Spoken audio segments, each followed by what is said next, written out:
आइए जानते हैं हनुमान जी के बालपन, शिक्षा एवं शाप की कहानी। हनुमान जी के धर्मपिता वायु थे। इसी कारण उन्हें पवन पुत्र के नाम से भी जाना जाता है। बचपन से ही दिव्य होने के साथ साथ उनके अंदर असीमित शक्तियों का भंडार था।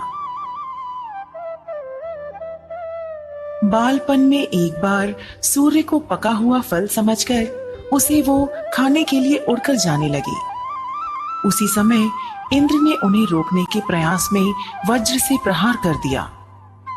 वज्र के प्रहार के कारण बालक हनुमान की ठुड्डी टूट गई और वे मूर्छित होकर धरती पर गिर गए। इस घटना से कुपित होकर पवन देव ने संसार भर में वायु के प्रभाव को रोक दिया, जिसके कारण सभी प्राणियों में हाहाकार मच गया।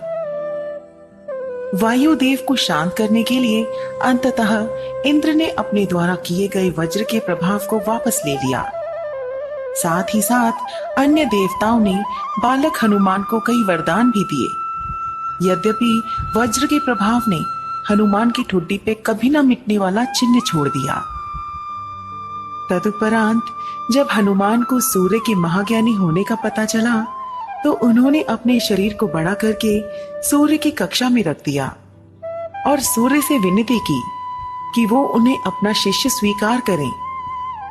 मगर सूर्य ने उनका अनुरोध ये कहकर अस्वीकार कर दिया कि चूंकि वो अपने कर्म स्वरूप सदैव अपने रथ पे भ्रमण करते रहते हैं, अतः हनुमान प्रभावपूर्ण तरीके से शिक्षा ग्रहण नहीं कर पाएंगे। सूर्य देव की बातों से विचलित हुए बिना हनुमान ने अपने शरीर को और बड़ा करके अपने एक पैर को पूर्वी छोर पे और दूसरे पैर को पश्चिमी छोर पे रखकर पुनः सूर्य देव से विनती की और अंततः हनुमान के दृढ़ता से प्रसन्न होकर सूर्य ने उन्हें अपना शिष्य स्वीकार कर लिया। तदुपरांत हनुमान ने सूर्य देव के साथ निरंतर भ्रमण करके अपनी शिक्षा ग्रहण की। शिक्षा पूर्ण होने के उपरांत हनुमान ने सूर्य देव से गुरु दक्षिणा लेने के लिए आग्रह किया, परंतु सूर्य देव ने ये कहकर मना कर दिया कि तुम जैसे समर्पित शिष्य को शिक्षा प्रदान करने में मैंने जिस आनंद की अनुभूति की है वो किसी गुरु दक्षिणा से कम नहीं है। परंतु हनुमान के पुनः आग्रह करने पर सूर्य देव ने गुरु दक्षिणा स्वरूप हनुमान को सुग्रीव की सहायता करने की आज्ञा दे दी।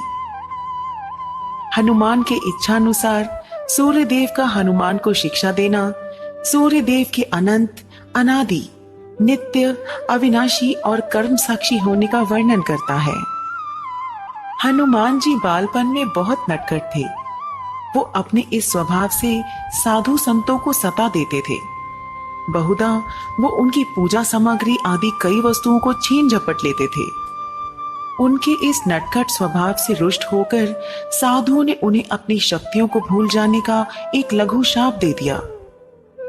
इस शाप के प्रभाव से हनुमान अपनी सब शक्तियों को अस्थायी रूप से भूल जाते थे और पुनः किसी अन्य के स्मरण कराने पर ही उन्हें अपनी असीमित शक्तियों का स्मरण होता था। ऐसा माना जाता है कि अगर हनुमान शाप रहित होते तो रामायण में राम रावण युद्ध का स्वरूप पृथक ही होता। कदाचित वो स्वयं ही रावण सहित संपूर्ण लंका को समाप्त कर देते। दोस्तों, ऐसे ही और आध्यात्मिक कहानियों को सुनने के लिए मेरे चैनल को सब्सक्राइब करें।